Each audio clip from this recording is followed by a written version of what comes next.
Bueno, buenas noches. Les cuento, mientras les van a ir repartiendo el texto del Salmo para este día. Les cuento mientras el contexto. Este año la idea de la novena de preparatoria Pentecostés, quisimos engancharla siendo este año el año de la oración preparatorio al jubileo del año que viene. Y dentro de las propuestas de oración para este año está esto de redescubrir el valor del libro de los Salmos, ¿sí? Como esas oraciones inspiradas por Dios con las que Dios mismo nos ayuda a rezarle. Así que la idea de estos 9 días es valernos de un salmo cada día. Después hago 3 especificaciones técnicas nomás. Por un lado, la numeración de los salmos. ¿Saben? La gran mayoría de los salmos tiene 2 números. No es un curso bíblico esto, pero simplemente sepan que uno busca en la Biblia, tiene un número y otro entre paréntesis. Estos días nos vamos a manejar con el primer número que aparece en la Biblia, que es el correspondiente a la Biblia hebrea. Así que no vamos a usar el de entre paréntesis, que a veces es el que usamos en la liturgia. No sé, si uno tiene la revistita de la liturgia, usa el otro. Igual hoy usamos el Salmo 1, que tiene un solo número y no hay discusión. El texto que vamos a usar, la traducción que vamos a usar estos días, está tomada de la versión que llamamos el libro del pueblo de Dios, que es el que solemos usar en la misa. Digo, por si alguno lo va a buscar, hay distintas traducciones. La versión El libro del pueblo de Dios, que de hecho es, por ejemplo, la que aparece en la página del Vaticano, ahí está el texto que vamos a usar cada día. Que igual por los grupos de WhatsApp, cada día también, los que están en los grupos, les va a llegar el texto correspondiente. Y una cosita más, esto como así de orientación general. Algo sobre los salmos en general, como para tenerlo como clave. La lingüística, la poética hebrea, suele tener como un recurso bastante habitual, que es decir las cosas como en 2 líneas. Esas 2 líneas tienen distintas como formas de complementarse. A veces dice la misma cosa de 2 formas, a veces la complementa. Pero si quizá el Salmo 1 no es el mejor ejemplo o el más complicado, pero en otros que ustedes van a ir viendo estos días, ayuda a veces a leer las líneas como en paralelas y uno empieza a entender que tiene como una cadencia, el lenguaje hebreo en los salmos y en muchos proverbios que tiene ese estilo, ¿no? Que va diciendo las cosas 2 veces, o que la segunda línea hace referencia a la primera. Eso es como una cosita así más de estilo. Vamos a poner, ¿tienen todos el texto? ¿Sí? ¿Les parece lo rezamos juntos, este Salmo 1? Feliz el hombre que no sigue el consejo de los malvados, ni se detiene en el camino de los pecadores, ni se sienta en la reunión de los impíos, sino que se complace en la ley del Señor y la medita de día y de noche. Él es como un árbol plantado al borde de las aguas, que produce fruto a su debido tiempo y cuyas hojas nunca se marchitan. Todo lo que haga le saldrá bien. No sucede así con los malvados. Ellos son como paja que se lleva el viento. Por eso no triunfarán los malvados en el juicio, ni los pecadores en la asamblea de los justos, porque el Señor cuida el camino de los justos, pero el camino de los malvados termina mal. Es el Salmo 1, empieza el libro de los Salmos, y saben que más allá de ser una numeración, como diciendo, bueno, es el que tocó primero, muchos interpretan que este primer Salmo, también por eso lo elegimos este primer día de la novena, es como la puerta a todo el libro de los Salmos. Es como una especie de, no solo de introducción, sino como de gran resumen. Como diciendo, ¿de qué tratará el libro de los Salmos, los 150 Salmos? ¿Cómo seguir el camino de Dios que lleva a la felicidad, o que tiene una promesa de felicidad? Eso es como el pórtico al libro completo, pero que tiene como una especie de resumen general. Y en este contexto de la novena de preparación a Pentecostés, pidiendo el Espíritu Santo, por ejemplo, en relación con esto, ¿no? Este salmo que abre ese panorama, San Jerónimo dice, ¿no? Sobre el Salmo 1, dice, es el prólogo del Espíritu Santo al libro de los Salmos, con lo cual nos une las dos cosas, ¿no? Es el Espíritu Santo que escribe el prólogo al libro completo de los 150 salmos. Dice, porque aquí se traza el camino que conduce a la felicidad, ¿no? Entonces, ese es como el valor también especial que tiene el Salmo 1. Como el Espíritu Santo que inspiró todos los salmos, inspiró este como el prólogo de los demás. Si uno mira como la estructura general y de lo que acabamos de rezar juntos, ¿de qué habla el Salmo?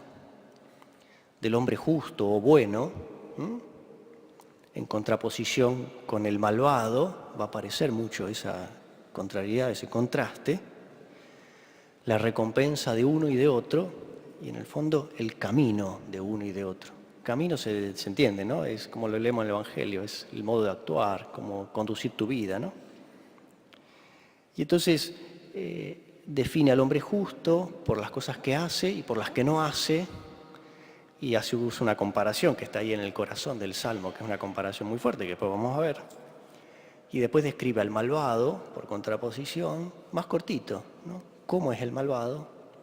¿Cómo le va? Y bueno, y termina haciendo la afirmación del camino de Dios, ¿no? Vamos un poquito como las líneas, línea por línea, ¿no? Fíjense cómo empieza. Feliz, ¿no? Feliz el hombre, feliz aquel. Es lindo, pensemos en esto nosotros como cristianos. Cuando Jesús va a la montaña, ahí en el capítulo 5 de Mateo, y va a dar como el plan de vida en el reino de los cielos, ¿cómo empieza? ¿No? Felices, ¿no? Las bienaventuranzas, ¿no? Como Jesús empieza como su programa de vida también, con un feliz el que tiene alma de pobre, ¿no? Y así sucesivamente, ¿no? La descripción de un estilo de vida en pos de la felicidad, que es lo que todos anhelamos y deseamos y buscamos. Bueno, el primer salmo empieza con eso. Feliz. Capaz las bienaventuranzas están en plural, felices, porque Jesús le dice a la multitud. Pero acá dice feliz, ¿no? Y después, en las 3 renglones siguientes, dice por la negativa, feliz el hombre que no hace esto. Usa como 3 palabras que son medio como sinónimos. Fíjense, están los malvados, los pecadores y los impíos, ¿no? El que no va por ahí. Uno podría después ver qué significa cada una, es como que cada una le da un matiz distinto. Los que hacen el mal y los impíos al final son en realidad los que se burlan del que hace el bien, ¿sí? Son, a veces por eso algunas traducciones usan los cínicos, ¿sí? Ese es el burlón. Y en el fondo lo que dice es esto: feliz el que no anda, el que no vive como plantean los malvados, tal como lo plantea la gente de mal. Y después usa como esas 2 imágenes, la dinámica y la estática. Ni anda como los pecadores, ni se sienta a escuchar la conversación y el consejo de los que andan mal tampoco, ¿no? Ni se sienta a escucharlos, ni sigue sus pasos. Feliz el que no hace eso, ¿no? Por la vida negativa. Sino que, ¿qué es lo que hace el hombre justo llamado a ser feliz? Y ese es el versículo 2. Se complace en la ley del Señor y la medita de día y de noche. Se complace, fíjense que ahí apela al deseo, ¿no? Desea, se deleita, encuentra su gusto en la ley de Dios. Y gustándola, la medita. Acá como 2 cosas. Por un lado, la ley del Señor en su formulación, por así decirlo, universal, pero en realidad es para después aplicarla a tu vida concreta. O sea, feliz el hombre que sabe cómo poner su deseo en Dios y en sus cosas y en sus mandamientos, en su ley, su voluntad, Y entonces busca que esa voluntad se haga propia en su vida y medita. Medita de día y de noche, es decir, constantemente, todo el tiempo, ¿no? Pero meditar no pensemos que es como una cosa como racional, que obviamente puede implicar la reflexión racional. Algunos, para darle justo el tinte que podría tener acá, usan la palabra rumiar. O sea, feliz aquel que pone su deseo, fíjense, como una parte más de la interioridad en Dios, y rumia, porque la rumia habla de algo como hecho como intensamente y prolongadamente, todo el tiempo en esa voluntad, en esa ley de Dios, ¿no? Entonces, que hace ese ejercicio constante, que vive así, ¿no? Feliz ese. Seguimos al versículo 3, y ahí usa la imagen que es como la fuerte del Salmo. Fíjense, dice, Él es como un árbol plantado al borde de las aguas, que produce fruto a su debido tiempo y cuyas hojas nunca se marchitan. Me detengo un poquito acá. Apelo a 2 citas más que aparecen en la Biblia. Fíjense, hay una que es muy parecida, que es de Jeremías. Dice así Jeremías en el capítulo 17. Bendito el hombre que confía en el Señor y en Él tiene puesta su confianza. Dice, Él es como un árbol plantado al borde de las aguas, que extiende sus raíces hacia la corriente, no teme cuando llega el calor y su follaje se mantiene frondoso. No se inquieta en un año de sequía y nunca deja de dar fruto. Es la misma imagen.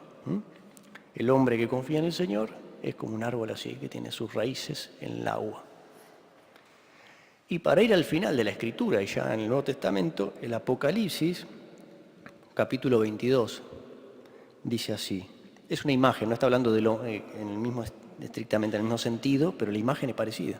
Dice, esta escena, dice, a ambos lados del río había árboles de vida que fructificaban 12 veces al año, una vez por mes, y sus hojas servían para curar a los pueblos. Fíjense la misma imagen, el río que da vida y los árboles que, como están plantados a sus orillas, están siempre fructíferos. Pensémoslo, nosotros vivimos en la pampa húmeda, hay árboles por todos lados, pero en la geografía de Palestina y el clima de Palestina es más complicado ser árbol, ¿no? Entonces, el río, como realmente bien visto, como la fuente que le da al árbol la posibilidad de estar vivo y de ser fructífero, bueno, eso es como la imagen de la persona que tiene su deseo y su mente puesta en Dios. Y acá relaciono con algo, justamente con vinculación a nuestra invocación del Espíritu Santo en estos días. Vamos al Evangelio de Juan, al capítulo 7. Jesús dice, poniéndose de pie, exclamó el día de la fiesta. El que tenga sed, que venga a mí y beba el que cree en mí. Dice, el que tenga sed, venga a mí y beba, como si él fuese el río, ¿no? Como dice la Escritura, de su seno brotarán manantiales de agua viva. Y aclara el evangelista, Jesús se refería al Espíritu que debían recibir los que creyeran en Él. Fíjense la imagen, el agua que da vida, que es Jesús, pero que también es el Espíritu, como un manantial.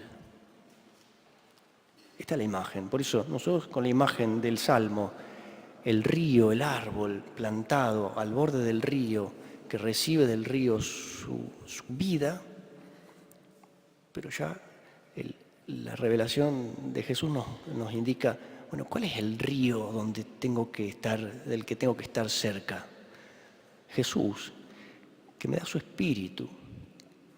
Y el espíritu es el que te da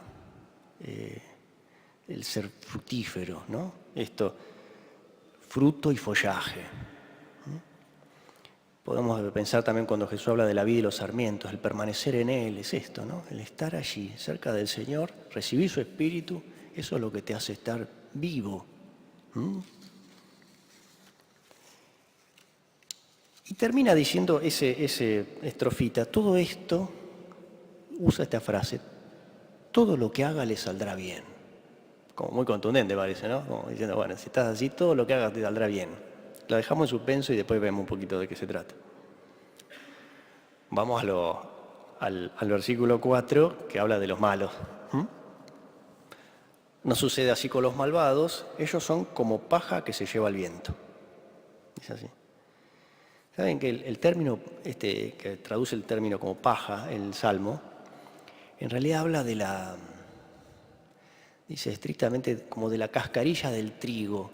Lo que tiene el salmista en mente es la cosecha del trigo, aventando el trigo para dejar el grano y todo lo que es desperdicio. Entonces dice, lo que queda es como una imagen también, ¿vieron? Esto de cosecha de juicio, también como las que usa Jesús en las parábolas. Es separar lo que sirve de lo que no sirve. Bueno, el malvado es como la paja que se lleva el viento, en realidad es como la cascarilla de ese trigo que es colada y que va a ser tirada o quemada. Pero también como algo que es volátil, en diferencia al árbol que está plantado. El árbol está plantado y por eso tiene raíces y está firme. El mal tiene una volatilidad que en el fondo no tiene firmeza, ni duración, ni fruto. Y alguno también dice, ¿y entonces qué pasa con eso? Se lo lleva el viento. Se lo lleva el viento, así volátil. Pero también alguno hace referencia. Bueno, la palabra viento es la misma que refiere a espíritu. Y por entonces algunos dicen esto, ¿no? El soplo de Dios es el que en el fondo es el que genera el juicio y la separación, ¿no? Y el que dispersa el mal.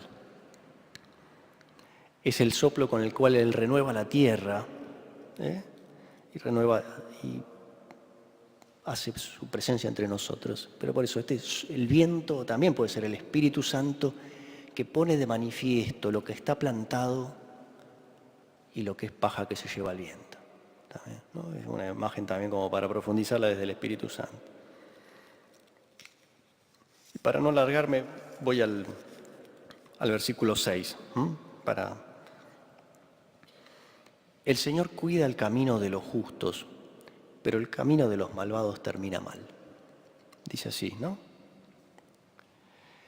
No es solo que cuida, en realidad la palabra que usa el salmista es conoce. Conoce y entiende, está familiarizado. Entonces, Dios conoce tu camino, lo sabe, te conoce.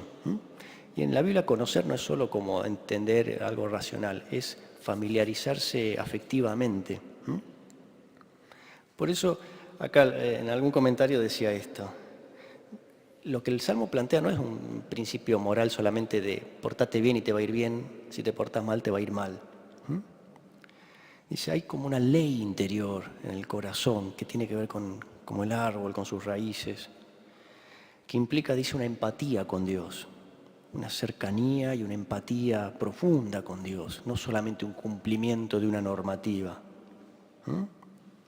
Donde Dios te conoce, donde hay un conocimiento mutuo. Vieron que Jesús habla mucho de esto, ¿no? Mis ovejas me conocen y yo las conozco, ¿no? Es mutuo ese conocimiento. Bueno, acá es lo que está planteando. No es solo que vos conocés la ley de Dios como una letra de estudio, sino esa meditación de esa rumia, de esa palabra de Dios, en el fondo de cercanía con Él, donde Él también te conoce a vos y conoce tu camino y tu andar. De eso se trata, en el fondo, ¿no? Y termino con esta reflexión. Les leo un parrafito que me parece sumamente interesante. Este salmo medita y desarrolla un principio que aparece en la Biblia. Al justo le va bien y al malvado le va mal. Eso aparece en la Biblia muchas veces. Contra el cual Job irá a decir, ojo, ¿cómo es esto? Porque yo soy bueno y me va mal, ¿no? Así que es todo un tema en la Biblia y va a aparecer en otros salmos. Si uno quiere, el Salmo 73 es sumamente interesante y va en esta misma línea. Y ese versículo que ahora decía ahí, ¿no? Como diciendo, todo lo que haga le saldrá bien al que se porta bien. Bueno, ¿de qué se trata? La experiencia a veces nos muestra que no es tan así. Entonces pareciera como que el Salmo va simplemente en esa línea. Pero algunos dicen, en realidad el Salmo es más profundo, por esa imagen del árbol y las raíces y el agua. Dice, el Salmo está dirigido a meditar y evitar que esa sentencia tradicional se entienda de una manera mecánica. Me porté bien, me va bien, me porté mal, me va mal. Me porté bien, Dios me premia, me porté mal, Dios me castiga. No se trata de un obrar bien que produce como efecto el éxito, tal como lo entendemos nosotros. Es ese buen obrar, es el no andar con los malvados, sino quedarte firme en el Señor, que contiene en sí mismo lo que es buscado, ese deseo de Dios. Lo exitoso no es el resultado del buen obrar, sino el buen obrar mismo, esa familiaridad con Dios, ¿no? La compañía con Dios que te conoce. Ese es como el misterio, lo que el Salmo primero nos propone, como felicidad, como ley de felicidad, como camino de la vida a desarrollar. Y ahí podría uno después ver Santo Tomás de Aquino, lo que propone justamente, si este salmo habla de la ley, dice, ¿cuál es la ley nueva del Evangelio que Jesús nos vino a traer? ¿Enseñanzas nuevas? Sí, algunas sí, pero no es esencialmente nuevas enseñanzas, porque Jesús también dice, no vine a abolir la ley y los profetas. La ley nueva es la gracia del Espíritu Santo, que hace nuevos los corazones, el manantial. Esa es la ley nueva. ¿Qué es meditar entonces para un cristiano? Meditar la ley del Señor y rumiarla día y noche. Es vivir del Espíritu Santo. Eso es como tener las raíces al borde de las aguas para dar fruto y tener follaje siempre verde, ¿no? De eso se trata. Al que así obra, todo le saldrá bien. Bueno, entender desde ahí qué significa que todo saldrá bien.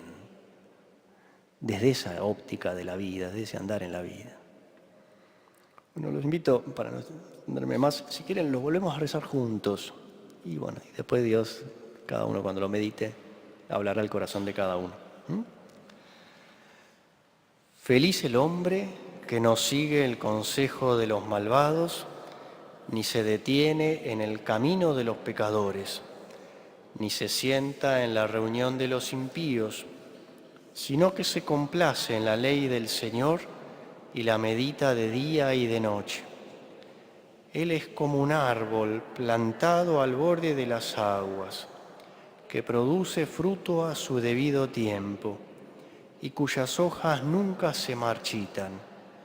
Todo lo que haga le saldrá bien. No sucede así con los malvados.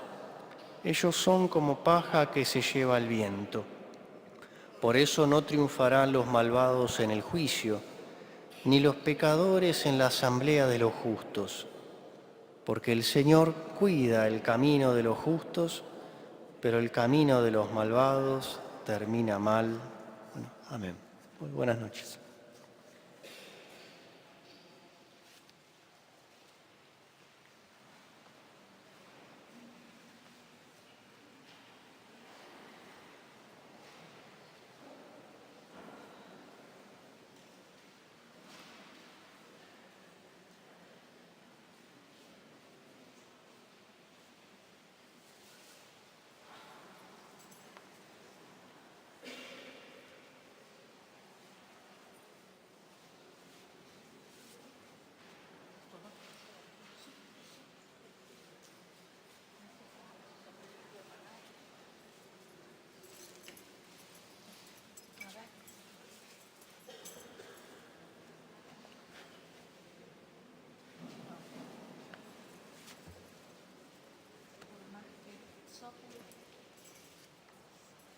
Buenas tardes.